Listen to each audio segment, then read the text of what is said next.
ಪುಣ್ಯ ಸೌಮ್ಯಳ ಜೀವನದ ನೆನಪುಗಳಿಗೆ ಜಾರಿದಳು. ಭವ್ಯ ಮತ್ತು ಸೌಮ್ಯ ಅವರ ಅಪ್ಪ ಅಮ್ಮನಿಗೆ ಇಬ್ಬರು ಹೆಣ್ಣು ಮಕ್ಕಳು. ಭವ್ಯ ಅವರ ಮನೆಯಲ್ಲಿ ತಕ್ಕ ಮಟ್ಟಿಗೆ ಸ್ಥಿತಿವಂತರಾಗಿದ್ದರು. ಇಬ್ಬರು ಹೆಣ್ಣು ಮಕ್ಕಳಾದುದರಿಂದ ನಾಜೂಕಾಗಿ ಖರ್ಚು ಮಾಡಿ ಮಕ್ಕಳನ್ನು ಚೆನ್ನಾಗಿ ಓದಿಸಿ ಅವರ ಭವಿಷ್ಯಕ್ಕಾಗಿ ಕೂಡಿಟ್ಟಿದ್ದರು. ಭವ್ಯ ಸೌಮ್ಯಾಳಿಗಿಂತ 3 ವರ್ಷ ದೊಡ್ಡವಳು. ಅವಳು ಕಾಲೇಜಿನಲ್ಲಿ ಇರುವಾಗಲೇ ಅವಳ ಸೀನಿಯರ್ ಪ್ರತಾಪ್ ಎನ್ನುವ ಒಬ್ಬ ಹುಡುಗನ ಪ್ರೀತಿಯಲ್ಲಿ ಬಿದ್ದಿದ್ದಳು. ಅವನು ತನ್ನ ಓದು ಮುಗಿಸಿ ಕೆಲಸಕ್ಕೆ ಸೇರಿದ. ಇವಳದು ಓದು ಮುಗಿದ ನಂತರ 2 ಮನೆಯವರು ಒಪ್ಪಿ ಅದ್ದೂರಿಯಾಗಿ ಮದುವೆ ಮಾಡಿ ಗಂಡನ ಮನೆಗೆ ಕಳುಹಿಸಿದ್ದರು. ಪ್ರತಾಪ್ ತನ್ನ ತಂದೆ ತಾಯಿಗೆ ಒಬ್ಬನೇ ಮಗ. ಅವನು ಓದು ಮುಗಿಸಿ ಕೆಲಸಕ್ಕೆ ಸೇರಿಕೊಂಡಿದ್ದ. ಮನೆಯಲ್ಲಿ ಅಪ್ಪ ಅಮ್ಮ ಮಗ ಇಬ್ಬರೇ ಇದ್ದರು. ಮದುವೆಯಾಗಿ ಗಂಡನ ಮನೆಗೆ ಹೋದ ಸೌಮ್ಯ ಸುಖವಾಗಿದ್ದಳು. ಪ್ರತಾಪ್ ಸೌಮ್ಯಾಳನ್ನು ತುಂಬ ಪ್ರೀತಿಸುತ್ತಿದ್ದ. ತಂದೆ ತಾಯಿಯಂತೆ ಪ್ರೀತಿಸುವ ಅತ್ತೆ ಮಾವ, ಪ್ರೀತಿಯಿಂದ ನೋಡಿಕೊಳ್ಳುವ ಗಂಡ, ಒಟ್ಟಿನಲ್ಲಿ ಸುಖವಾದ ಸಂಸಾರ ಅವರದಾಗಿತ್ತು. ಮದುವೆಯಾಗಿ ಒಂದಿಷ್ಟು ದಿನ ಕಳೆದಿತ್ತು. ಒಂದು ದಿನ ಪ್ರತಾಪ್, ನಿಮ್ಮ ಅಪ್ಪನಿಗೆ ನೀವಿಬ್ಬರೇ ಹೆಣ್ಣು ಮಕ್ಕಳು, ಮುಂದೆ ಯಾವತ್ತಾದರೂ ಆಸ್ತಿ ನಿಮ್ಮಿಬ್ಬರಿಗೆ ಬರಬೇಕು ಅಲ್ವಾ? ಅದಕ್ಕೆ ಈಗಲೇ ನಿನ್ನ ಪಾಲನ್ನು ಅವರಲ್ಲಿ ಕೇಳಿಬಿಡು ಎಂದನು. ಹೋಗು ಸೌಮ್ಯ, ಯಾಕೆ ಪ್ರತಾಪ್ ಈ ಥರ ಮಾತನಾಡುತ್ತಿದ್ದಾರಾ? ಇನ್ನು ಭವ್ಯಳ ಮದುವೆಯಾಗಬೇಕು. ಅವಳ ಮದುವೆಯ ನಂತರ ಹೇಗಿದ್ದರೂ ಅಪ್ಪ ಆಸ್ತಿಯನ್ನು ಕೊಟ್ಟೇ ಕೊಡುತ್ತಾರೆ. ಅದಕ್ಕೆ ಈಗಲೇ ಯಾಕೆ ಅವಸರ ಎಂದಾಗ ಸಿಟ್ಟುಗೊಂಡಿದ್ದ. ಕೊಡುವವರಿಗೆ ಯಾವಾಗ ಕೊಟ್ಟರೇನು, ಯಾವಾಗ ಕೊಟ್ಟರೂ ಒಂದೇ ಅಲ್ವಾ? ಯಾವತ್ತಾದರೂ ಕೊಡುವುದನ್ನು ಈಗಲೇ ಕೊಡಲಿ ಎಂದಾಗ ಅವಳ ಅತ್ತೆಯು, ಹೌದು ಸೌಮ್ಯ, ಅವನು ಹೇಳುವುದು ಸರಿ, ಯಾವಾಗಾದರೂ ಕೊಡಲೇಬೇಕಲ್ವಾ? ಈಗ ಕೊಟ್ಟರೆ ನಮಗೂ ಏನಕ್ಕಾದರೂ ಸಹಾಯವಾಗುತ್ತದೆ. ಮುಂದೆ ನೀವಿಬ್ಬರು ಚೆನ್ನಾಗಿ ಇರಬಹುದಲ್ವಾ ಅಂದಾಗ ಆಶ್ಚರ್ಯವಾಯಿತು ಅವಳಿಗೆ. ಏನತ್ತೆ, ನೀವು ಹೀಗೆ ಹೇಳ್ತಾ ಇದ್ದೀರಾ? ಅವರಿಗೆ ಗೊತ್ತಾಗಲ್ಲ. ಈಗ ನೀವೇ ಅವರಿಗೆ ಬುದ್ಧಿ ಹೇಳಬೇಕು ಅಲ್ವಾ? ನೀವೇ ಹೀಗಂದ್ರೆ ಹೇಗೆ ಎಂದು ಅಂಜುತ್ತಾ ಅಂದಳು. ನೋಡೋ ಪ್ರತಾಪ, ನನಗೆ ಹೇಗೆ ಎದುರು ಮಾತಾಡ್ತಾಳೆ ಅಂತ. ಇವಳನ್ನು ಹೀಗೆ ಬಿಟ್ಟರೆ ಆಗಲ್ಲ ಕಣೋ ಎಂದ ಮಾತನಾಡಿದಾಗ ಆಶ್ಚರ್ಯದ ಜೊತೆಗೆ, ಇಷ್ಟು ದಿನ ನನ್ನನ್ನು ಪ್ರೀತಿಯಿಂದ ನೋಡಿಕೊಳ್ಳುತ್ತಿದ್ದ ಅತ್ತೆ ಇವರೇನಾ ಎನ್ನುವ ಸಂಶಯವಾಯಿತು ಸೌಮ್ಯಗೆ. ನೀನು ಸುಮ್ಮನಿರಮ್ಮ, ಇಷ್ಟಕ್ಕೆ ಯಾಕೆ ಹೀಗಾಡ್ತೀಯ? ನಾನು ಹೇಳಿದ್ದೀನಲ್ಲ, ಅವಳು ನಾಳೆನೇ ಹೋಗಿ ಅವಳ ಅಪ್ಪನಿಗೆ ಕೇಳ್ತಾಳೆ ನೋಡು ಅಲ್ವಾ ಸೌಮ್ಯ ಎಂದಾಗ ಅವನತ್ತ ಆಶ್ಚರ್ಯದಿಂದ ನೋಡಿದಳು. ಮರ್ಯಾದೆಯಿಂದ ಅವನು ಹೇಳಿದ ಹಾಗೆ ಕೇಳಿದರೆ ಸರಿ, ಇಲ್ಲ ಅಂದರೆ ನೋಡು ಎನ್ನುತ್ತಾ ಅವಳ ಅತ್ತೆಯ ಒಳಗೆ ಹೋದರು. ಇವರು ಯಾಕೆ ಹೀಗಾಡ್ತಿದ್ದಾರೆ? ಹಾಗಿದ್ರೆ ಇವರು ನನ್ನನ್ನು ಪ್ರೀತಿಸಿದ್ದು ಮದುವೆ ಮಾಡಿಕೊಂಡಿದ್ದು ಆಸ್ತಿಗೋಸ್ಕರನ? ಈಗಲೇ ಹೋಗಿ ಆಸ್ತಿಯಲ್ಲಿ ಪಾಲು ಕೊಡಿ ಅಂದರೆ ಹೇಗೆ? ಚಿಂತೆಯಲ್ಲಿ ಬಿದ್ದಳು ಸೌಮ್ಯ. ಆದರೆ ಯಾವುದೇ ಕಾರಣಕ್ಕೂ ಪಾಲು ಕೇಳಲು ಮಾತ್ರ ಅವಳು ಒಪ್ಪಲೇ ಇಲ್ಲ. ಅಲ್ಲಿಂದ ಅವಳ ನರಕ ಯಾತನೆ ಆರಂಭವಾಯಿತು. ನಿಂತರು ಕೂತರು ತಪ್ಪು ಹುಡುಕುತ್ತಿದ್ದರು ಅವಳ ಅತ್ತೆ. ಮಾಡಿದ ಕೆಲಸಗಳಲ್ಲೆಲ್ಲ ತಪ್ಪು ಹುಡುಕಿ ಕಿರುಚಾಡುತ್ತಿದ್ದರು. ಎಷ್ಟೇ ಅತ್ತು ಗೋಗರೆದರೂ ಅತ್ತೆ ಗಂಡ ಇಬ್ಬರ ವರ್ತನೆಯು ಒಂದೇ ಆಗಿತ್ತು. ಬಾಯಿಗೆ ಬಂದಂತೆ ಬೈಯುತ್ತಾ ಹಂಗಿಸುತ್ತಾ ಮನೆ ಹಾಳಿನಂತೆ ಕೆಲಸ ಮಾಡಿಸುತ್ತಿದ್ದರು. ಅವಳತ್ತೆ ಅವಳನ್ನು ಪ್ರತಿದಿನವೂ ಅಳುವುದನ್ನು ಬಿಟ್ಟರೆ ಬೇರೇನೂ ಇರಲಿಲ್ಲ. ತನ್ನ ಪರಿಸ್ಥಿತಿಯನ್ನು ಯಾರಿಗೂ ಹೇಳದೆ ನೋವನ್ನು ತಾನೇ ನುಂಗುತ್ತಾ ದಿನ ದೂಡುತ್ತಿದ್ದಳು ಆ ಮನೆಯಲ್ಲಿ ಸೌಮ್ಯ. ಹೀಗಿರುವಾಗ ಒಂದು ದಿನ ಅವಳಪ್ಪ ಕರೆ ಮಾಡಿ ಕ್ಷೇಮ ಸಮಾಚಾರ ವಿಚಾರಿಸಿದವರು, ಒಂದು ಸಲ ಮನೆಗೆ ಬಂದು ಹೋಗು ಮಗಳೇ, ಎಷ್ಟು ದಿನವಾಯಿತು ನಿನ್ನನ್ನು ನೋಡಿ, ಅಳಿಯೆಂದಿರು ನೀನು ಜೊತೆಗೆ ಬಂದು ಬಿಡಿ ಎಂದು ಕರೆದರು. ಸರಿಯಪ್ಪ ಎಂದವಳ ದನಿ ಕಂಪಿಸಿತು. ಯಾಕೆ ಮಗಳೇ ಬೇಜಾರಾಗಿರುವ ಹಾಗಿದೆ, ಏನಾದರೂ ಸಮಸ್ಯೆನಾ ಎಂದು ಕೇಳಿದರು. ಬಹುಶಃ ಎತ್ತ ಕರುಳಿಗೆ ತನ್ನ ಕರುಳ ಕುಡಿಯ ಸಂಕಟದ ಅರಿವಾಗಿತ್ತೇನೋ. ಇಲ್ಲಪ್ಪ, ಹಾಗೇನಿಲ್ಲ, ನನ್ನ ಇಲ್ಲಿ ತುಂಬ ಚೆನ್ನಾಗಿ ನೋಡಿಕೊಳ್ಳುತ್ತಿದ್ದಾರೆ, ನಾನಿಲ್ಲಿ ಚೆನ್ನಾಗಿದ್ದೀನಿ, ನಾಳೆ ಇಬ್ಬರ ಜೊತೆಗೆ ಬರ್ತೇವೆ ಎಂದು ಕರೆ ತುಂಡರಿಸಿದಳು. ಫೋನ್ ಇಟ್ಟು ಅತ್ತೆಯ ಬಳಿ ಬಂದವಳು, ಅತ್ತೆ, ಅಪ್ಪ ಫೋನ್ ಮಾಡಿ ಒಂದು ಸಲ ಮನೆಗೆ ಬಂದು ಹೋಗಿ ಎಂದು ಹೇಳಿದರು. ನಾಳೆ ನಾನು ಅವರು ಹೋಗಿ ಅವರೆಲ್ಲರನ್ನು ನೋಡಿಕೊಂಡು ಬರಲ್ಲ ಎಂದು ಕೇಳಿದಳು. ನೀನು ಎಲ್ಲಿಗೂ ಹೋಗೋದು ಬೇಡ, ಆಸ್ತಿಯಲ್ಲಿ ಪಾಲು ತೆಗೆದುಕೊಂಡು ಬರುವವರೆಗೂ ನೀನು ಅಲ್ಲಿಗೆ ಕಾಲಿಡುವ ಹಾಗಿಲ್ಲ. ಆಸ್ತಿಯಲ್ಲಿ ಪಾಲು ಕೇಳುವುದಾದರೆ ಮಾತ್ರ ಹೋಗಿ ಬಾ, ಇಲ್ಲದಿದ್ದರೆ ಇಲ್ಲಿಯೇ ಬಿದ್ದಿರು, ನಿನಗೆ ಅದೇ ಶಿಕ್ಷೆ ಎಂದು ಎದ್ದು ಹೋದರು. ಇವರಿಗೆ ಆಸ್ತಿ ಕೇಳಿಲ್ಲ ಎಂದು ನಾನು ಅಮ್ಮನ ಮನೆಗೆ ಹೋಗಬೇಡ ಎಂದರೆ ಹೇಗೆ? ಸಂಜೆ ಪ್ರತಾಪ್ ಬರಲಿ, ಅವರನ್ನು ಕೇಳುತ್ತೇನೆ, ಅವರು ಬೇಡ ಅನ್ನಲ್ಲ ಎಂದುಕೊಂಡು ತನಗೆ ತಾನೇ ಸಮಾಧಾನ ತಂದುಕೊಂಡಳು. ಸಂಜೆ ಅವನು ಬಂದಾಗ ಅಪ್ಪ ಕರೆ ಮಾಡಿದ ವಿಷಯ ತಿಳಿಸಿ, ಪ್ರತಾಪ್ ಅಪ್ಪನ ನಮ್ಮಿಬ್ಬರನ್ನು ಮನೆಗೆ ಬಂದು ಹೋಗಿ ಅಂದರು. ನೋಡಿ, ತುಂಬ ದಿನಗಳಾಯಿತು, ಇಬ್ಬರು ಒಂದು ಸಲ ಬಂದು ಹೋಗಿ ಎಂದರು. ನಾಳೆ ಹೋಗಿ ಮಾತನಾಡಿಸಿಕೊಂಡು ಬರೋಣ ಎಂದು ಕೇಳಿದಳು. ಹೋಗದೇನೋ ಹೋಗಿ ಬರೋಣ, ಆದರೆ ಆಸ್ತಿ ಪಾಲಿನ ವಿಚಾರ ಏನು ಮಾಡಿದೆ ಎಂದು ಕೇಳಿದಾಗ ಮೌನವಾದವಳನ್ನು ಕಂಡು, ಅದು ನಿನಗಿಷ್ಟ ಇಲ್ಲ ಅಂದ ಮೇಲೆ ಅಲ್ಲಿ ನೀನು ಹೋಗೋದು ಬೇಕಾಗಿಲ್ಲ ಎಂದಾಗ ತತ್ತರಿಸಿದಳು ಸೌಮ್ಯ. ಏನಿವರು ಅಮ್ಮನ ಮನೆಗೂ ಹೋಗಬೇಡ ಅಂತ ಹೇಳ್ತಿದ್ದಾರಲ್ಲ, ಅಂಥ ತಪ್ಪು ನಾನೇನು ಮಾಡಿದೆ? ನನಗಿಂತ ನನ್ನ ಮನೆಯವರಿಗಿಂತ ಇವರಿಗೆ ಆಸ್ತಿಯೇ ಹೆಚ್ಚಾಯಿತಾ? ಇವರನ್ನು ಪ್ರೀತಿಸಿ ಮದುವೆಯಾಗಿ ತಪ್ಪು ಮಾಡಿದೆನಾ? ನೂರಾರು ಪ್ರಶ್ನೆಗಳು ಅವಳ ಮನದಲ್ಲಿ ಮೂಡಿದವು. ಮದುವೆಯಾಗಿ ಗಂಡನ ಮನೆ ಸೇರಿದ ಯಾವುದೇ ಹೆಣ್ಣಿಗೂ ತವರು ಮನೆಯವರ ಮೇಲೆ ಅದೇನು ತೀರದ ಸೆಳೆತ. ತವರಿನಲ್ಲಿರುವುದು ಮುಗಿಯದ ಬಂಧ. ಅದು ಮರೆಯಬೇಕೆಂದರೂ ಮರೆಯುವಂಥದ್ದು ಅಲ್ಲ, ಹೋಗಬೇಡ ಎಂದರೂ ಹೋಗದೆ ಇರುವಂಥದ್ದಲ್ಲ. ಮದುವೆಯಾಗಿ ಬಂದ ಮೇಲೆ ಆಸ್ತಿ ಕೇಳಿಲ್ಲ ಅನ್ನುವ ಒಂದೇ ಕಾರಣಕ್ಕೆ ತವರು ಮನೆ ಬಂಧನ ಕಳೆದುಕೊಳ್ಳಬೇಕು ಅಂದರೆ ಅದು ಹೇಗೆ ಸಾಧ್ಯ? ಇದನ್ನೆಲ್ಲ ಅದು ಹೇಗೆ ಅರ್ಥ ಮಾಡಿಸಲಿ ಇವರಿಗೆ? ಅಂದು ರಾತ್ರಿ ಪೂರ್ತಿ ಅತ್ತರೂ ಅವನ ಮನಸ್ಸು ಕರಗಲೇ ಇಲ್ಲ.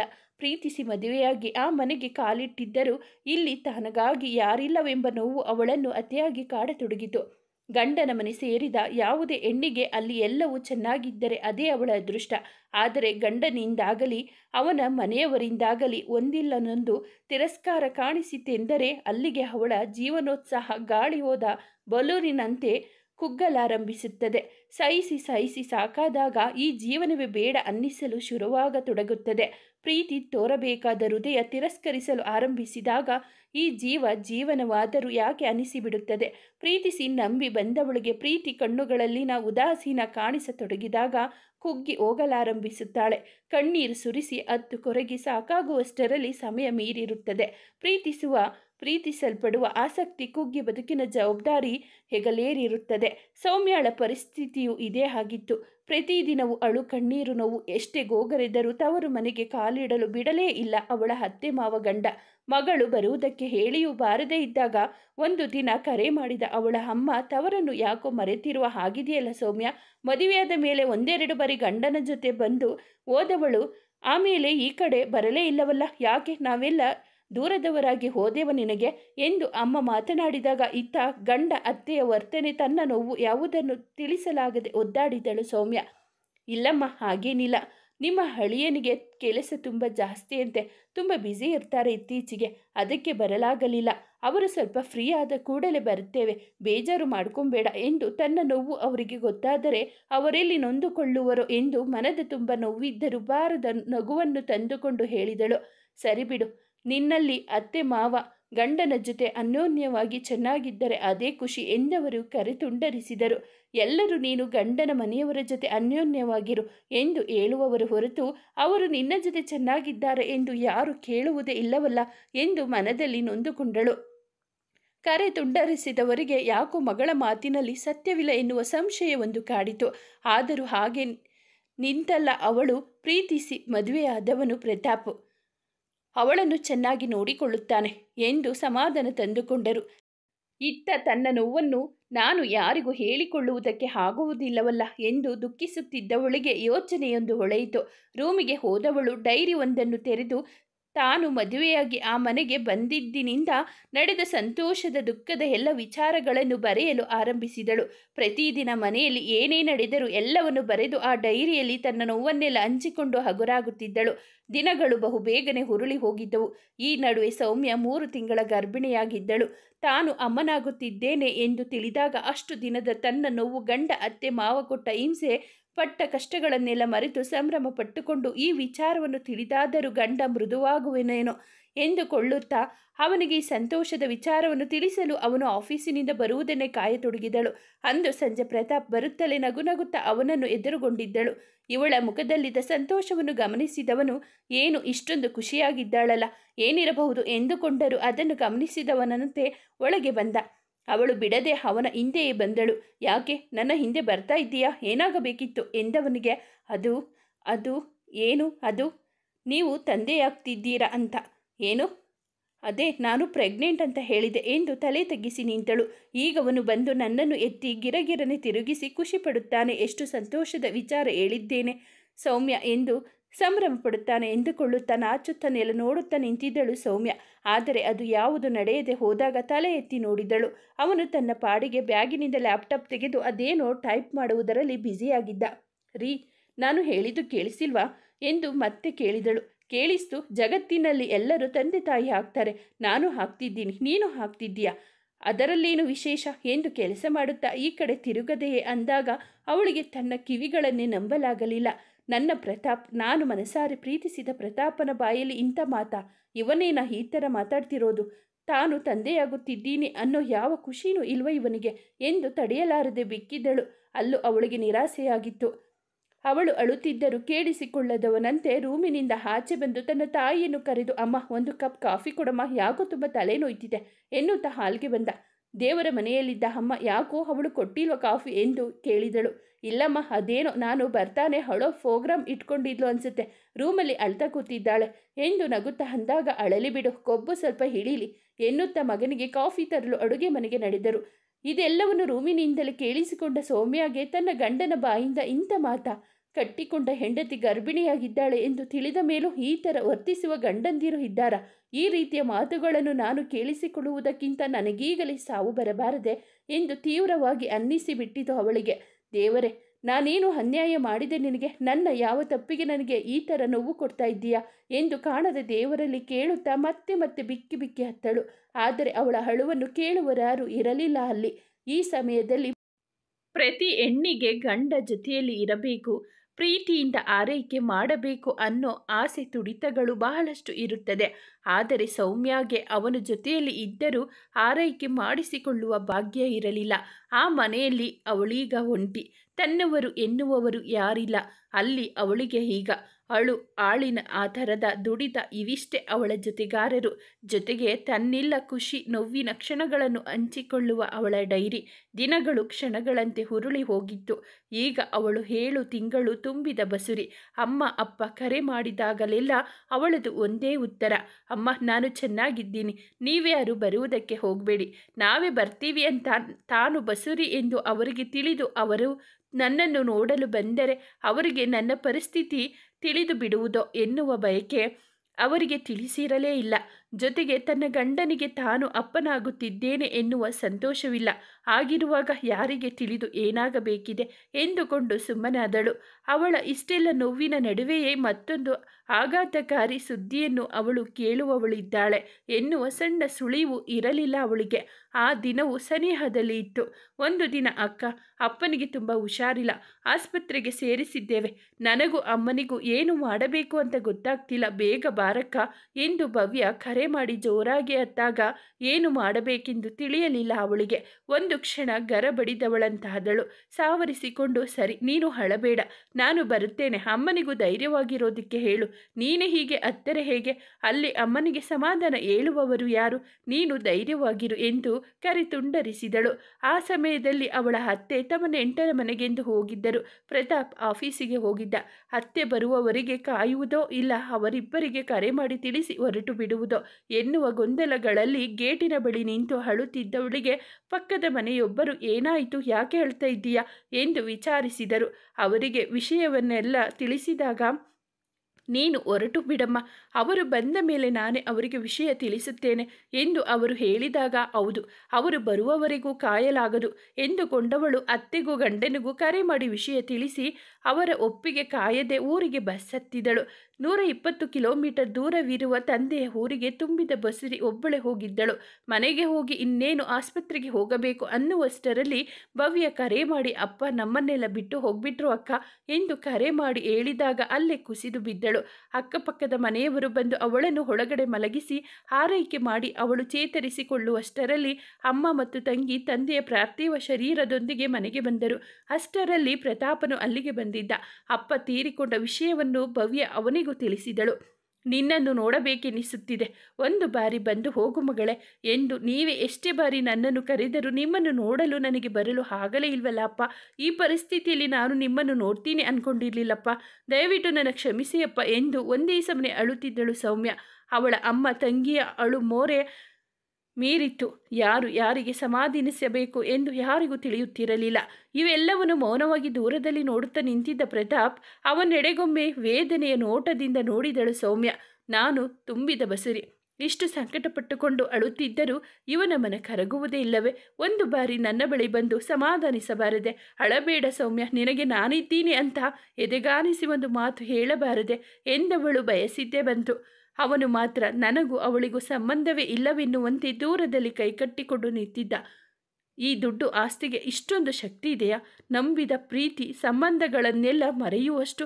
ಹೌದು, ಆಸ್ತಿಗೋಸ್ಕರ ಎತ್ತವರನ್ನೇ ನಡುಬೀದಿಯಲ್ಲಿ ಬಿಡುವವರು, ಆಶ್ರಮಕ್ಕೆ ಸೇರಿಸುವವರು. ಇರುವಾಗ ನಿನ್ನೆ ಮೊನ್ನೆ ಇನ್ನೊಬ್ಬರ ಜೀವನಕ್ಕೆ ಕಾಲಿಟ್ಟ ನಮ್ಮಂಥವರದ್ದೇನು ಲೆಕ್ಕ? ಆ ಅಂತ್ಯದ ದುಃಖದ ಸಂದರ್ಭದಲ್ಲಿ ಈ ವಿಚಾರಗಳು ಅವಳ ತಲೆಯಲ್ಲಿ ಹಾದು ಹೋಗಿದ್ದವು. ಎಲ್ಲ ಕ್ರಿಯೆಗಳು ಮುಗಿದು ಪಾರ್ಥಿವ ಶರೀರವನ್ನು ಮಣ್ಣು ಮಾಡಲು ತೆಗೆದುಕೊಂಡು ಹೋದಾಗ ಎಲ್ಲರ ಅಳು ಮುಗಿಲು ಮುಟ್ಟಿತು. ಎಲ್ಲರ ಅಳುವಿನ ನಡುವೆಯೂ ಆ ಜೀವ ಯಾರಿಗೋ ತಿಳಿಯದ ರಹಸ್ಯವೊಂದನ್ನು ಆ ಜೀವವಿರದ ಎದೆಯೊಳಗೆ ಇಟ್ಟುಕೊಂಡು ತನ್ನ ಕೊನೆಯ ಯಾತ್ರೆ ಆರಂಭಿಸಿತು. ಆದರೆ ಅದೆಲ್ಲಕ್ಕೆ ಕಾರಣವಾದ ಆ ಜೀವ ಮಾತ್ರ ನೆಮ್ಮದಿಯ ನಗುವನ್ನು ಒಳಗೊಳಗೆ ನಕ್ಕಿತು. ಆ ದಿನ ಸೌಮ್ಯಾಳನ್ನು ಅಲ್ಲೇ ಬಿಟ್ಟು ಪ್ರತಾಪ್ ಹೊರಟು ನಿಂತಿದ್ದ. ಅತ್ತೆಯ ಬಳಿ ಬಂದವನು, ನಾನಿನ್ನು ಹೊರಡುತ್ತೇನೆ ಅತ್ತೆ ಎಂದು ಹೇಳಿದಾಗ, ಇವತ್ತೇ ಹೋಗ್ತಿದ್ದೀರಾ ಅಳಿಯಂದ್ರೆ?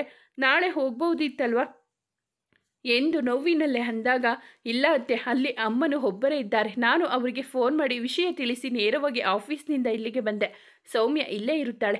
ನಾನು ಮಾವನ ಕಾರ್ಯದ ದಿನ ಬರುತ್ತೇನೆ ಎಂದವನು ಸೌಮ್ಯಾಳತ್ತ ತಿರುಗಿಯೂ ನೋಡದೆ ಹೊರಟು ಹೋದ. ಅವಳಿಗೆ ಅವನು ಇಲ್ಲೇ ಇರಬಾರದೆ ಅನಿಸಿತ್ತು. ಆದರೆ ಹೇಳುವ ಧೈರ್ಯವಿರಲಿಲ್ಲ. ಇಲ್ಲೇ ಇರಿ ಎಂದು ಹೇಳಿದರೆ ಅವನು ಇರುವವನೂ ಅಲ್ಲ ಎಂಬುವುದು ಅವಳಿಗಾಗಲೇ ಅರಿವಾಗಿತ್ತು. ಆದರೂ ದೂರದಲ್ಲೊಂದು ಆಸೆ. ಆದರೆ ಅವಳಿಗೊಂದು ಆಶ್ಚರ್ಯ. ಒಂದು ದಿನವೂ ಅಮ್ಮನ ಮನೆಗೆ ಕಳುಹಿಸದವನು ಇವತ್ತು ಅವಳು ಇಲ್ಲೇ ಇರುತ್ತಾಳೆ ಎಂದು ನನ್ನನ್ನು ಇಲ್ಲೇ ಬಿಟ್ಟು ಹೋಗಿದ್ದರ ಅರ್ಥವೇನು ಎಂದು ಯೋಚಿಸತೊಡಗಿದಳು. ಅವನು ಓದತ್ತಲೇ ನೋಡುತ್ತಾ ಯೋಚಿಸುತ್ತಾ ನಿಂತವಳನ್ನು ತಂಗಿ ಭವ್ಯ ಬಂದು ಎಚ್ಚರಿಸಿದಳು.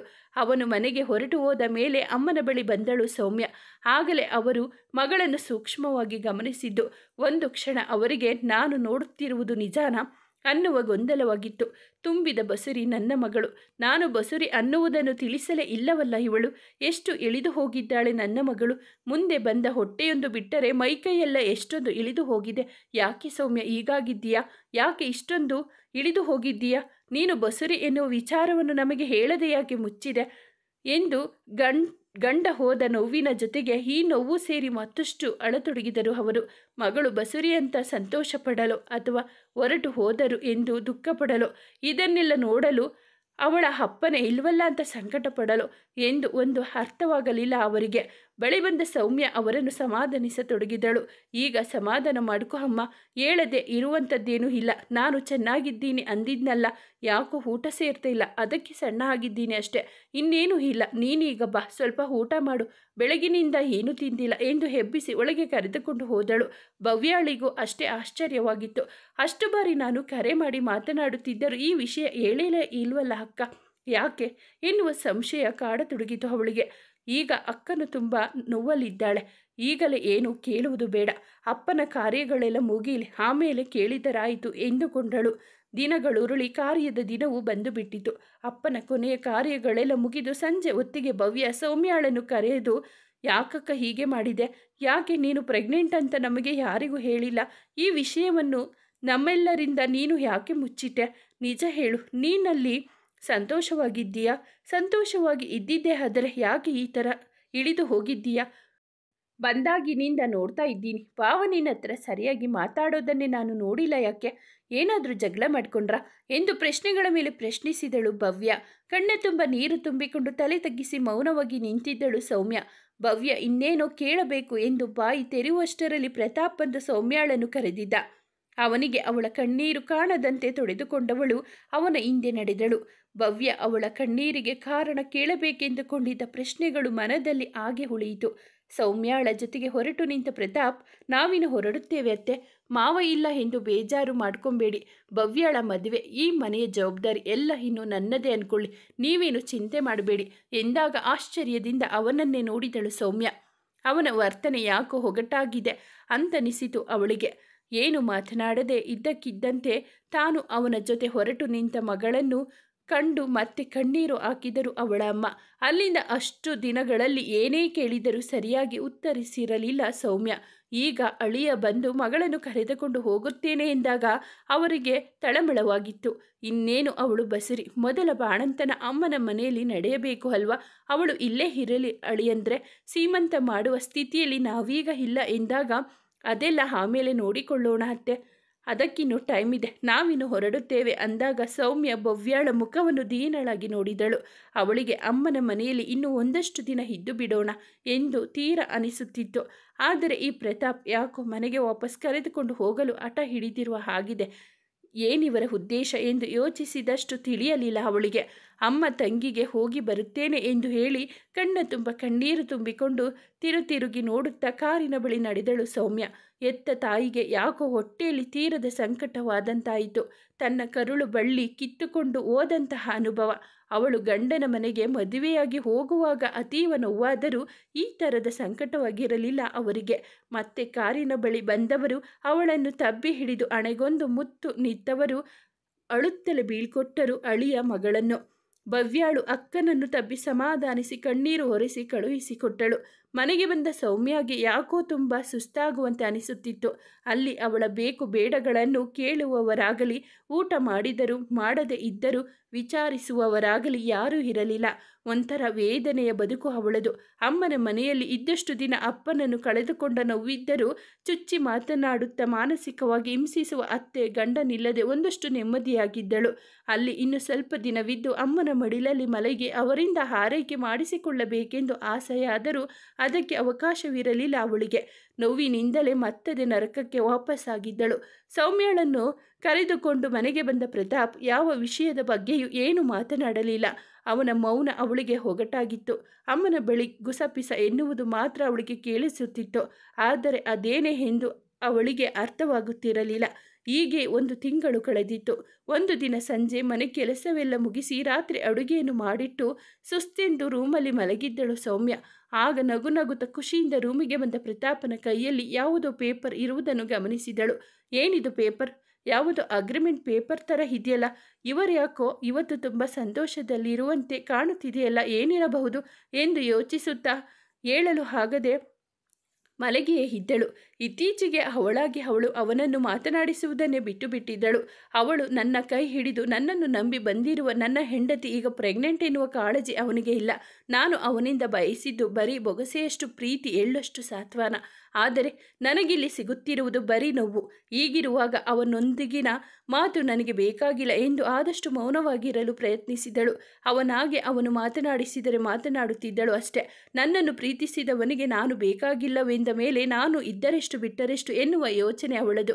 ಆದರೆ ಈಗೀಗ ತನ್ನ ಹೊಟ್ಟೆಯಲ್ಲಿರುವ ಕಂದನಿಗೋಸ್ಕರ ಬದುಕಲೇಬೇಕು ಎನ್ನುವ ಛಲ ಮೂಡಿತು. ತನ್ನ ಪುಟ್ಟ ಕೈಕಾಲುಗಳನ್ನು ಅಲ್ಲಾಡಿಸಿ ನಾನಿದ್ದೀನಮ್ಮ ಎಂದು ತನ್ನಿರುವನ್ನು ತೋರುವಾಗ ಅವಳ ಕಣ್ಣಲ್ಲಿ ಹೊಸ ಬೆಳಕೊಂದು ಮಿಂಚುತ್ತಿತ್ತು.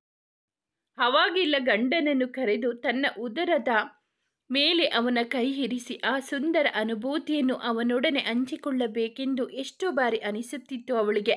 ಆದರೆ ಒಂದು ಬಾರಿಯೂ ಆಸ್ಪತ್ರೆಗೆ ಕರೆದುಕೊಂಡು ಹೋಗಿ ಹೆಂಡತಿ ಮಗುವಿನ ಆರೋಗ್ಯದ ಬಗ್ಗೆ ತಿಳಿದುಕೊಳ್ಳದ ಗಂಡ ಆ ಪುಟ್ಟ ಕಂದನ ಇರುವನ್ನು ಸ್ಪರ್ಶಿಸಿ ಆನಂದಿಸುತ್ತಾನೆ ಎನ್ನುವುದು ಕನಸಿನ ಮಾತು ಎಂದು ನಿಟ್ಟುಸಿರು ಬಿಡುತ್ತಿದ್ದಳು. ಮಲಗಿದ್ದ ವೇಳೆ ಹತ್ತಿರ ಬಂದ ಪ್ರತಾಪ್, ನೋಡು, ನೀನು ಕೈಲಿ ಆಗದೆ ಇರೋದನ್ನು ಹೇಗೆ ಸಾಧ್ಯ ಮಾಡಿಕೊಂಡು ಬಂದೆ ಅಂತ ಎಂದು ನಕ್ಕಾಗ ಏನು ಹೇಳುತ್ತಿದ್ದಾನೆ ಎಂದು ಅರ್ಥವಾಗಲಿಲ್ಲ ಅವಳಿಗೆ. ಯಾವ ವಿಷಯದ ಬಗ್ಗೆ ಮಾತನಾಡುತ್ತಿದ್ದೀಯಾ ಎಂದು ಎದ್ದೇಳಲು ಪ್ರಯತ್ನಿಸುತ್ತಾ ಕೇಳಿದವಳಿಗೆ, ಏನು ಯಾವ ವಿಷಯ? ನಿನ್ನ ಮತ್ತು ನಿನ್ನ ತಂಗಿಯ ಹೆಸರಿನಲ್ಲಿದ್ದ ಆಸ್ತಿ ಪೇಪರನ್ನು ತಂದಿದ್ದೀನಿ ನೋಡು. ಇನ್ನೇನಿದ್ದರೂ ಅದೆಲ್ಲ ನಮ್ಮದೇ. ಭವ್ಯ ಆಗಲೇ ಸೈನ್ ಮಾಡಿದ್ದಾಳೆ. ನಿನ್ನ ಸಹಿ ಒಂದು ಬೇಕಾಗಿತ್ತು. ಅದನ್ನು ನೀನು ಹಾಕಿದರೆ ಎಲ್ಲ ನನ್ನ ಹೆಸರಿಗೆ ಆಗುತ್ತೆ. ಇನ್ನು 1 ವಾರವಷ್ಟೇ. ಮುಂದೆ ಏನು ವ್ಯವಹಾರ ಬೇಕಿದ್ದರೂ ನಾನೇ ಮಾಡ್ಕೊಬೋದು.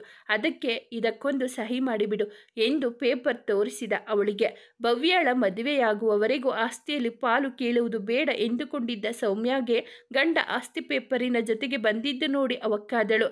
ಏನು ಹೇಳ್ತಿದ್ದೀರಾ ನೀವು? ಹೆಚ್ಚು ಕಡಿಮೆ ಆ ನೋವಲ್ಲೂ ಕಿರುಚಿದಳು. ಅವಳ ಕಿರುಚಾಟ ಕೇಳಿ ಅವಳ ಅತ್ತೆ ರೂಮಿನ ಬಳಿ ಓಡಿ ಬಂದರು. ಯಾಕೋ ಏನಾಯ್ತೋ ಎಂದು ಕೇಳಿದವರಿಗೆ, ನೋಡಮ್ಮ, ಇಲ್ಲೊಂದು ಸಹಿ ಮಾಡು ಅಂತ ಮಾಡ್ತಾ ಇಲ್ಲ. ಇವಳ ಕೈಯಲ್ಲಿ ಆಗಿಲ್ಲ ಅಂತ ಕಷ್ಟಪಟ್ಟು ಆಸ್ತಿ ಪೇಪರ್ ತಗೊಂಡು ಬಂದು ನನ್ನ ಹೆಸರಿಗೆ ಮಾಡಿಸಿಕೊಳ್ಳೋಣ ಅಂದರೆ ಅದಕ್ಕೂ ಆಗಲ್ಲ ಅಂತಿದ್ದಾಳೆ ಇವಳು. ಎಷ್ಟು ಕೊಬ್ಬಿರಬೇಡ ಇವಳಿಗೆ. ಅಲ್ಲ ಕಣೋ, ಇಷ್ಟು ಮಾಡಿದ್ರು ಅವಳು ಕೊಬ್ಬು ಇಳಿದಿಲ್ಲ. ಇಳಿಸ್ಬಿಡೋ ಅವಳ ಕೊಬ್ಬನ್ನು ಎಂದು ಅವರು ದನಿಗೂಡಿಸಿದಾಗ, ಆ ನಿನ್ನ ತಂಗಿ ಮತ್ತು ಅಮ್ಮನ ಯಾವ ತಕರಾರು ಇಲ್ಲದೆ ಸಹಿ ಮಾಡಿದ್ದಾರೆ ಅಂದಮೇಲೆ ನಿಂದೇನೆ ನಕರ? ಮರ್ಯಾದೆಯಿಂದ ಸಹಿ ಮಾಡಿದರೆ ಸರಿ, ಇಲ್ಲ ಅಂದರೆ ಏನು ಮಾಡ್ತೀನೋ ನನಗೆ ಗೊತ್ತಿಲ್ಲ ಅಂದಾಗ ನಾನು ಸೈನ್ ಮಾಡಲ್ಲ ಅಂದರೆ ಮಾಡಲ್ಲ. ಭವ್ಯ ಮದುವೆಯಾಗುವವರಿಗಾದರೂ ಈ ಪೇಪರ್ ಅವರಲ್ಲಿ ಇರಲಿ. ನಿಮ್ಮ ಹೆಸರಿಗೆ ಎಲ್ಲ ಮಾಡಿಕೊಂಡ ಮೇಲೆ ನೀವು ಅವಳ ಮದುವೆ ಮಾಡಿ ಅಮ್ಮನನ್ನು ನೋಡ್ಕೊಳ್ತೀರಾ ಅಂತ ಏನು ಗ್ಯಾರಂಟಿ? ನಾನು ಹೇಗೆ ನಂಬಲಿ? ನಾನು ಸೈನ್ ಮಾಡಲ್ಲ. ನನ್ನ ಅಮ್ಮ ತಂಗಿನ ಬೀದಿಗೆ ತಂದು ನಿಲ್ಲಿಸೋ ಯೋಚನೆ ನಿಮ್ಮದು. ಇದನ್ನು ನಾನು ಒಪ್ಪಲ್ಲ ಎಂದು ಕಿರುಚಿದಳು. ಅವರನ್ನು ಬೀದಿಗೆ ಎಲ್ಲಿ ತಂದಿದ್ದೀನಿ? ಭವ್ಯಳ ಮದುವೆ ಕೂಡ ನಾನೇ ಮಾಡ್ತೀನಿ ಅಂದಮೇಲೆ ಅವರಿಗೆ ಆಸ್ತಿ ಏನಕ್ಕೆ? ಇರೋದಕ್ಕೆ ಮನೆ ಇದ್ದರೆ ಸಾಕಲ್ವಾ? ಆ ಮನೇನ ಅವರಿಗೆ ಬಿಟ್ಟಿದ್ದೀನಿ, ಇನ್ನೇನು ಬೇಕು ಅವರಿಗೆ? ಇಷ್ಟಕ್ಕೂ ನಾನು ನಿನ್ನನ್ನು ಮದುವೆ ಮಾಡಿಕೊಂಡಿದ್ದು ನಿನ್ನ ಮೇಲಿನ ಪ್ರೀತಿಗೆ ಅಂದ್ಕೊಂಡ್ಯಾ? ಖಂಡಿತ ಇಲ್ಲ. ನಿನ್ನ ಹೆಸರಿನಲ್ಲಿರುವ ಆಸ್ತಿ ಆಮೇಲೆ ನಮಗೆ ಬರುತ್ತೆ ಅಂತ. ಆದರೆ ಆ ಆಸ್ತಿ ಪೇಪರ್ ತಗೊಂಡು ಬಂದು ನನ್ನ ಹೆಸರಿಗೆ ಮಾಡಿಕೊಳ್ಳೋಣ ಅಂದರೆ ನೀನೇ ಒಪ್ಪಲೇ ಇಲ್ಲ. ಅದಕ್ಕೆ ನಾನೇ ಹೋಗಿ ತಗೊಂಡು ಬಂದೆ. ಈಗ ಸೈನ್ ಮಾಡೋದಷ್ಟೇ ನಿನ್ನ ಕೆಲಸ. ಬೇಗ ಸೈನ್ ಮಾಡು ಎಂದ. ಇದು ಸಾಧ್ಯನೇ ಇಲ್ಲ ಎಂದ ಸೌಮ್ಯ ಸೈನ್ ಮಾಡಲು ಒಪ್ಪಲೇ ಇಲ್ಲ. ಮಾತಿಗೆ ಮಾತು ಬೆಳೆದು ಸಿಟ್ಟುಗೊಂಡ ಪ್ರತಾಪ್ ಸುಸ್ತಾಗಿ ಮಂಚದ ಮೇಲೆ ಕೂತಿದ್ದ. ಸೌಮ್ಯಳ ಕೆನ್ನೆಗೆ 2 ಬಾರಿಸಿದ. ಅನಿರೀಕ್ಷಿತ ಏಟಿಗೆ ತತ್ತರಿಸಿ ಬಿದ್ದ ಸೌಮ್ಯ ತಿರುಗಿ ಮತ್ತೆ ಮೇಲೇಳಲೇ ಇಲ್ಲ. ಗಾಬರಿಗೊಂಡರು ಪ್ರತಾಪ್ ಮತ್ತು ಅವನ ತಾಯಿ. ಏನೋ ಮಾಡಲು ಹೋಗಿ ಇನ್ನೇನೋ ಆಯ್ತಲ್ಲ ಎಂದು ತಲೆ ಮೇಲೆ ಕೈ ಹೊತ್ತು ಕುಳಿತರು ಇಬ್ಬರು. ಏನೋ ಚಿಂತಿಸಿ ತಕ್ಷಣ ಎಚ್ಚೆತ್ತ ಅವನ ಅಮ್ಮ ಪ್ರತಾಪ್ನನ್ನು ಕರೆದು ಎಬ್ಬಿಸಿ, ಪ್ರತಾಪ್, ಆದಷ್ಟು ಬೇಗ ಆ ಪೇಪರ್ಗೆ ನೀನೇ ಸೈನ್ ಮಾಡಿಬಿಡು. ಆಮೇಲಿನದು ಆಮೇಲೆ ನೋಡೋಣ ಎಂದು ಅಲ್ಲು ತನ್ನ ರಾಕ್ಷಸಿ ಬುದ್ಧಿಯನ್ನು ತೋರಿಸಿದರು. ತಕ್ಷಣ ಎಚ್ಚೆತ್ತ ಪ್ರತಾಪ್ ಎಲ್ಲ ಪೇಪರ್ಗಳಿಗೂ ತಾನೇ ಸೈನ್ ಮಾಡಿ ಅದನ್ನು ಜೋಪಾನವಾಗಿ ಎತ್ತಿಟ್ಟು ಅವಳ ತವರು ಮನೆಗೆ ಕರೆ ಮಾಡಿದ. ಅತ್ತೆ, ಸೌಮ್ಯ ಯಾಕೋ ತುಂಬ ಹುಷಾರಿಲ್ಲ, ಯಾಕೋ ಸುಸ್ತು ಎಂದು ಮಲಗಿದ್ದಳು. ನಾನು ಊಟ ಮಾಡು ಎಂದು ಎಚ್ಚರಿಸಲು ಹೋದಾಗ ಏಳಲೇ ಇಲ್ಲ ಎಂದು ಹೇಳಿ ಜೋರಾಗಿ ಅತ್ತ. ರಾತ್ರೋಂದ್ರಾತ್ರಿ ಮಗಳನ್ನು ನೋಡಲು ಬಂದ ಅವಳ ಅಮ್ಮ ಮತ್ತು ತಂಗಿ ಎದೆ ಬಿರಿಯುವಂತೆ ಹತ್ತರು. ಎಷ್ಟೇ ಹತ್ತು ಕರೆದರೂ ಶವವಾಗಿ ಮಲಗಿದ್ದ ಮಗಳು ಮತ್ತೆ ಹೇಳಲೇ ಇಲ್ಲ. ಬಸುರಿಯಾಗಿದ್ದ ಮಗಳಿಗೆ ಏನೋ ಸಂಕಟವಾಗಿರಬೇಕು ಎಂದು ಬಲವಾಗಿ ಅನಿಸುತ್ತಿತ್ತು ಆ ಹೆತ್ತ ಕರುಳಿಗೆ. ಆದರೆ ಇನ್ನೇನು ಅನಿಸಿದರೂ ಪ್ರಯೋಜನವಿರಲಿಲ್ಲ. ನಿರ್ಜೀವವಾಗಿದ್ದ ಆ ಮುಖದಲ್ಲೂ ನೋವಿನ ಎಳೆಗಳು ಸ್ಪಷ್ಟವಾಗಿ ಕಾಣಿಸುತ್ತಿತ್ತು. ಅವಳ ಮೃತ ದೇಹವನ್ನು ಮಣ್ಣು ಮಾಡಲು ತೆಗೆದುಕೊಂಡು ಹೋದ ಸಂದರ್ಭದಲ್ಲಿ ಭವ್ಯ ಅಕ್ಕನ ರೂಮ್ನೆಲ್ಲ ಜಾಲಾಡಿ ಅವಳ ಸೀರೆ ಹೆಡೆಯಲ್ಲಿ ಭದ್ರವಾಗಿದ್ದ ಡೈರಿಯೊಂದನ್ನು ನೋಡಿದಳು. ಮಗಳಿಲ್ಲದ ಮನೆಯಲ್ಲಿ ನಮಗಿನ್ನೇನು? ಇಂದು ತಮ್ಮ ಮನೆಗೆ ವಾಪಸ್ ಆದವರು ಅಮ್ಮ ಮಗಳು ಭವ್ಯ ಬರುವಾಗ ಯಾರಿಗೂ ತಿಳಿಯದಂತೆ ಜೊತೆಯಲ್ಲಿ ಆ ಡೈರಿಯನ್ನು ತೆಗೆದುಕೊಂಡು ಬಂದಿದ್ದಳು. ಮನೆಗೆ ಬಂದ ಭವ್ಯ ಆ ಡೈರಿಯನ್ನು ಓದಿದವಳಿಗೆ ಅಕ್ಕನ ನೋವಿನ ದಿನಗಳ ಒಂದೊಂದು ಎಳೆಯು ಬಿಚ್ಚಿಕೊಳ್ಳಲಾರಂಭಿಸಿತು. ಎಲ್ಲವನ್ನು ಓದಿದ ಭವ್ಯ ಅಕ್ಕನ ಪರಿಸ್ಥಿತಿ ನೆನೆದು ಗಳಗಳನೆ ಹತ್ತಳು. ಆಗಿದ್ದರೆ ಭಾವ ನಮಗೆ ಮೋಸ ಮಾಡಿದ್ದಾರೆ, ಅಕ್ಕನನ್ನು ಆಸ್ತಿಗೋಸ್ಕರ ಇಷ್ಟೆಲ್ಲ ಹಿಂಸಿಸಿದ್ದಾರೆ ಎನ್ನುವುದನ್ನು ನಂಬಲಾಗಲಿಲ್ಲ ಅವಳಿಂದ. ಆಗಿದ್ದರೆ ಅಕ್ಕನ ಸಾವಲು ಇವರದೇ ಏನೋ ಕೈವಾಡವಿರಬೇಕು. ಅವಳು ಹುಷಾರಿಲ್ಲದೆ ತೀರಿಕೊಂಡಿದ್ದಲ್ಲ. ಇಲ್ಲ, ಇಲ್ಲಿ ಏನೋ ನಡೆದಿದೆ ಎನ್ನುವ ಸಂಶಯವೊಂದು ಅವಳನ್ನು ಬಲವಾಗಿ ಕಾಡಿತು. ಅವತ್ತು ಅಪ್ಪ ತೀರಿಕೊಂಡ ಮೇಲೆ ಒಂದು ದಿನ ಭಾವ ಇದ್ದಕ್ಕಿದ್ದಂತೆ ಮನೆಗೆ ಬಂದು ಸೌಮ್ಯ ಮತ್ತು ಭವ್ಯಳ ಹೆಸರಿನಲ್ಲಿದ್ದ ಆಸ್ತಿಯ ಪತ್ರವನ್ನು ನನಗೆ ಕೊಟ್ಟು ಬಿಡಿಯತ್ತೆ. ಇಲ್ಲಿ ನೀವಿಬ್ಬರು ಹೆಂಗಸರು ಬೇರೆ ಇರ್ತೀರ, ಏನು ಹೇಗೆ ಎಂದು ಹೇಳಕ್ಕಾಗಲ್ಲ. ಅದಕ್ಕೆ ಅವಳ ಹೆಸರಿನಲ್ಲಿದ್ದ ಆಸ್ತಿಯ ಪೇಪರ್ಗಳು ನನ್ನಲ್ಲೇ ಇರಲಿ. ಅವಳನ್ನು ಒಳ್ಳೆಯ ಕಡೆ ಸಂಬಂಧ ನೋಡಿ ನಾನೇ ಮದುವೆ ಮಾಡಿಕೊಡುತ್ತೇನೆ. ಅವಳ ಮದುವೆಯಾದ ಮೇಲೆ ನೀವು ಬಂದು ನಮ್ಮಲ್ಲೇ ಇರಿ. ಇನ್ನು ನಿಮಗಿಲ್ಲಿ ಯಾರಿದ್ದಾರೆ ಎಂದು ಹೇಳಿದಾಗ ನಾನು ಎಷ್ಟೇ ಬೇಡ ಎಂದರೂ ನನ್ನ ಮಾತು ಕೇಳದೆ ಹೌದಲ್ವ ಎಂದು ಅಳಿಯನನ್ನು ಒಂದೇ ಮಾತಿಗೆ ನಂಬಿದ ಅಮ್ಮ ಮುಂದೆ ನಮಗೆ ಆಸರೆಯಾಗುವನು ಅವನೇ ಎಂದುಕೊಂಡು ಅಪ್ಪ ವಿಲ್ ಮಾಡಿಟ್ಟಿದ್ದ ಆಸ್ತಿಯ ಪೇಪರನ್ನು ತಾವೇ ಅವನ ಕೈಗೆ ಕೊಟ್ಟು ಕಳುಹಿಸಿದ್ದರು. ಆದರೆ ಭಾವನಿಗೆ ಅದಕ್ಕೆ ಮೊದಲೇ ಆಸ್ತಿಯ ಮೇಲೆ ಕಣ್ಣಿತ್ತು ಅನ್ನೋದು ತಿಳಿಯಲೇ ಇಲ್ಲವಲ್ಲ ನಮಗೆ. ಈ ಅಕ್ಕನು ಯಾವುದನ್ನು ಹೇಳದೆ ಮುಚ್ಚಿಟ್ಟು ಹೋಗ್ಬಿಟ್ಲು. ಅದೆಷ್ಟು ನೋವು ಅನುಭವಿಸಿದಳು ಎಂದು ಮತ್ತೆ ಮತ್ತೆ ಹತ್ತಳು. ಏನು ಮಾಡುತ್ತಾನ ನೋಡೋಣ ಎಂದು ಕಾಯುತ್ತಿದ್ದಳು ಭವ್ಯ. ಆದರೆ ಅವಳು ಕಾದು ಕಾದು ಸುಸ್ತಾದವಳೆ ಹೊರತು 3 ತಿಂಗಳು ಕಳೆದರೂ ಅವನು ಯಾವ ಸುದ್ದಿಯೂ ಇರಲಿಲ್ಲ. ಅವನು ಎಲ್ಲ ಆಸ್ತಿಯನ್ನು ತನ್ನ ಹೆಸರಿಗೆ ಮಾಡಿಕೊಂಡು ಅತ್ತೆ ನಾದಿನಿಯನ್ನು ನೋಡಿಕೊಳ್ಳುವ ಯಾವ ಗೋಜಿಗೆ ಹೋಗದೆ ಆಯಾಗಿದ್ದ. ಕೊನೆಗೆ ಎಚ್ಚುತ್ತಾ ಭವ್ಯ ಅಮ್ಮನಿಗೆ ವಿಷಯವೆಲ್ಲವನ್ನು ತಿಳಿಸಿ ಅಮ್ಮನ ಜೊತೆಗೆ ಪೊಲೀಸ್ ಸ್ಟೇಷನ್ಗೆ ಹೋಗಿ ಭಾವನ ಮೇಲೆ ಕೇಸು ದಾಖಲಿಸಿದಳು. ಜೊತೆಗೆ ಅಕ್ಕ ಬರೆದಿಟ್ಟಿದ್ದ ಡೈರಿಯನ್ನು ಸಾಕ್ಷಿಗಾಗಿ ಅವರ ಮುಂದಿಟ್ಟಳು. ಆದರೆ ಅವರಿಗೆ ಯಾವುದೇ ಪ್ರಯೋಜನವಾಗಲಿಲ್ಲ, ನ್ಯಾಯವೂ ದೊರಕಿರಲಿಲ್ಲ. ಹೀಗೆ ಸೌಮ್ಯ ಮಣ್ಣಲ್ಲಿ ಮಣ್ಣಾಗಿ 6 ತಿಂಗಳು ಕಳೆದಿತ್ತು. ಅಮ್ಮ ಮಗಳು ಅಕ್ಕನ ಸಾವಿಗೆ ನ್ಯಾಯಕ್ಕಾಗಿ ಅಲ್ಲಿ ಇಲ್ಲಿ ಅಲೆದಾಡಿದರೆ ಹೊರತು ಯಾವ ಪ್ರಯೋಜನವೂ ಆಗಿರಲಿಲ್ಲ. ಆ ದಿನ ತುಂಬ ದಿನಗಳ ನಂತರ ಯಾಕೋ ಭವ್ಯಾಳ ಸುದ್ದಿ ಇಲ್ಲ ಎಂದು ಅವಳನ್ನು ನೋಡಲು ಹೋದ ಪುಣ್ಯಾಳಿಗೆ ನಡೆದ ದುರಂತ ಘಟನೆಗಳನ್ನೆಲ್ಲ ತಿಳಿಸಿದ ಭವ್ಯ, ಅವನು ಅಕ್ಕನನ್ನು ಕೊಂದು ನಮ್ಮೆಲ್ಲ ಆಸ್ತಿಯನ್ನು ಅವನ ಹೆಸರಿಗೆ ಮಾಡಿಕೊಂಡು ಬೇರೊಂದು ಮದುವೆಯಾಗಿ ಸುಖವಾಗಿದ್ದಾನೆ ಪುಣ್ಯ. ಅವನಿಗೆ ಶಿಕ್ಷೆ ಕೊಡಿಸಲು ನಮ್ಮಿಂದ ಆಗಲೇ ಇಲ್ಲ. ತನ್ನ ದುಡ್ಡಿನ ಬಲದಿಂದ ಕೇಸನ್ನು ಮುಚ್ಚಿ ಹಾಕಿ ಬೇರೊಂದು ಮದುವೆಯಾಗಿ ಮೆರೆಯುತ್ತಿದ್ದಾನೆ ಎಂದು ಜೋರಾಗಿ ಹತ್ತಳು. ಸೌಮ್ಯಾಳ ಕಥೆಯನ್ನೆಲ್ಲ ಹೇಳಿ ಎದ್ದ ಭವ್ಯ ಅವಳು ಬರೆದಿಟ್ಟಿದ್ದ ಡೈರಿಯನ್ನು ತಂದು ಪುಣ್ಯ ಕೈಗಿಟ್ಟಳು. ಸೌಮ್ಯಾಳ ನೋವಿನ ಕ್ಷಣಗಳನ್ನೆಲ್ಲ ಓದಿ ಆ ನೋವನ್ನು ತಾನೇ ಅನುಭವಿಸಿದಂತೆ ಅತ್ತವಳು ಓದಿ ಮುಗಿಸಿ ಎದ್ದು ಮನದಲ್ಲಿ ತಾನೊಂದು ಗಟ್ಟಿ ನಿರ್ಧಾರ ಕೈಗೊಂಡಿದ್ದಳು. ಭವ್ಯ ಮತ್ತು ಅವಳ ಅಮ್ಮನಿಗೆ ಸಮಾಧಾನಿಸಿ ಧೈರ್ಯದ ಮಾತು ಹೇಳಿ ಹೊರಟವಳ ಮನದಲ್ಲಿ ಆಸ್ತಿಗೋಸ್ಕರ ಇನ್ನೊಬ್ಬಳು ಸಾವಿಗೆ ಕಾರಣನಾಗಿ ಅದರ ಚಿಂತೆ ಇಲ್ಲದೆ ಮತ್ತೊಂದು ಮದುವೆಯಾಗಿ ಮೆರೆಯುತ್ತಿರುವ ಪ್ರತಾಪನಿಗೆ ಬುದ್ಧಿ ಕಲಿಸಬೇಕು. ಸೌಮ್ಯಾಳ ದುರಂತ ಸಾವಿನ ಜೊತೆಗೆ ಇನ್ನು ಪ್ರಪಂಚ ಕಾಣದ ಮುದ್ದು ಕಂದನ ಸಾವಿಗೆ ನ್ಯಾಯ ಕೊಡಿಸಲೇಬೇಕು. ಅದಕ್ಕಾದರೂ ನಾನು LLB ಓದಲೇಬೇಕು. ನ್ಯಾಯ ಕೊಡಿಸಬೇಕಾದರೆ ದುಡ್ಡಿನ ಆಸೆಗೋಸ್ಕರ ಕೇಸನ್ನು ಮುಚ್ಚಿ ಹಾಕುತ್ತಿರುವಾಗ ಅವರಿಂದ ಏನನ್ನು ನಿರೀಕ್ಷಿಸಲಾರದು. ನಾವೇ ಸ್ವತಃ ಹೋರಾಡಬೇಕು ಎನ್ನುವ ಹಠವೊಂದು ಅವಳ ಮನದಲ್ಲಿ ಹುಟ್ಟಿತು. ಅದೇ ಯೋಚನೆಯಿಂದ ಮನೆಗೆ ಬಂದ ಪುಣ್ಯ ನಾನು ಓದಬೇಕು ಎನ್ನುವ ತನ್ನ ಬೇಡಿಕೆಯನ್ನು ತಂದೆ ತಾಯಿಯ ಮುಂದಿಟ್ಟಳು. LLB ಓದಿ ಸೌಮ್ಯಾಳ ಸಾವಿಗೆ ನ್ಯಾಯ ಕೊಡಿಸಿದ ಮೇಲೆ ನಾನು ಮದುವೆಯಾಗುವುದು ಎನ್ನುವ ಅವಳ ನಿರ್ಧಾರವನ್ನು ಅವಳು ತಂದೆ ತಾಯಿಗೆ ಕೊಟ್ಟ ಮಾತು ಮತ್ತು ಅಪ್ಪ ಅಮ್ಮನ ಹಠ ಬದಲಿಸಿತು. ಅದರಂತೆ ಅವರ ಮಾತಿಗೆ ಕಟ್ಟು ಬಿದ್ದು ಮದುವೆಯ ಬಂಧನದಲ್ಲಿ ಒಳಗಾದಳು. ಆದರೆ ಮನ ಮಾತ್ರ ಸೌಮ್ಯಾಳ ಸಾವಿನ ಸುತ್ತಲೇ ಗಿರಾಕಿ ಹೊಡೆಯುತ್ತಿತ್ತು. ಸೌಮ್ಯಾಳ ಸಾವಿನ ಘಟನೆಗಳನ್ನೆಲ್ಲ ನೆನೆದವಳು ಮನದಲ್ಲಿ ಇನ್ನಷ್ಟು ಗಟ್ಟಿಯಾದಳು. ನಾನು ಸೌಮ್ಯಾಳಂತೆ ಯಾವುದಕ್ಕೂ ಹೆದರಿ ಕೂರಬಾರದು, ಎಲ್ಲವನ್ನು ಎದುರಿಸಬೇಕು ಎಂದು ಧೈರ್ಯ ತಂದುಕೊಂಡಳು. ಹೀಗೆ ಸೌಮ್ಯಾಳ ಯೋಚನೆಯಲ್ಲಿ ಮುಳುಗಿ ಹೋಗಿದ್ದ ಪುಣ್ಯಾಳನ್ನು ಬಾಗಿಲು ಬೆಲ್ಲಾಗಿತ್ತು. ಕೇಳಿ ಎದ್ದು ಹೋಗಿ ಬಾಗಿಲು ತೆರೆದ ಮುಂದೆ ಸಿಡುಕು ಮೂತಿಯ ಹಾದಿ ನಿಂತಿದ್ದ. ಆದರೆ ಪುಣ್ಯ ಮಾತ್ರ ನಗುನಗುತ್ತಾ ಅವನನ್ನು ಬರಮಾಡಿಕೊಂಡಳು. ಕಾಫಿ ತರಲು ಅಡುಗೆ ಮನೆಗೆ ನಡೆದಳು. ತಾನಾಗಿ ಇಲ್ಲಿ ಯಾವುದೇ ಜಗಳಕ್ಕೂ ಅವಕಾಶ ಮಾಡಿಕೊಡಬಾರದು ಎಂಬುವುದು ಅವಳ ನಿಲುವಾಗಿತ್ತು. ಅದಕ್ಕಾಗಿ ಅವನು ಎಷ್ಟೇ ಸಿಡುಕುತ್ತಿದ್ದರೂ ತನ್ನ ಮುಖದಲ್ಲಿ ನಗುವನ್ನು ಮಾತ್ರ ಅವಳು ಮರೆಯುತ್ತಿರಲಿಲ್ಲ. ಮುಂದುವರಿಯುವುದು. ಸ್ನೇಹಿತರೆ, ಈ ಕಥೆ ನಿಮಗೆ ಇಷ್ಟವಾದರೆ ದಯವಿಟ್ಟು ಒಂದು ಲೈಕ್ ಮಾಡಿ, ನಮ್ಮ ಚಾನಲನ್ನು ಸಬ್ಸ್ಕ್ರೈಬ್ ಆಗಿ, ಪಕ್ಕದಲ್ಲಿರೋ ಬೆಲ್ ಐಕನ್ ಕ್ಲಿಕ್ ಮಾಡಿ, ನಿಮ್ಮ ಫ್ರೆಂಡ್ಸ್ ಆ್ಯಂಡ್ ಫ್ಯಾಮಿಲಿಗೆ ಈ ಕಥೆಯನ್ನು ಶೇರ್ ಮಾಡಿ. ನಿಮ್ಮ ಅನಿಸಿಕೆ ಅಭಿಪ್ರಾಯವನ್ನು ಕಾಮೆಂಟಲ್ಲಿ ತಿಳಿಸಿ. ಕಥೆಯನ್ನು ಕೇಳಿದ್ದಕ್ಕಾಗಿ ಧನ್ಯವಾದಗಳು.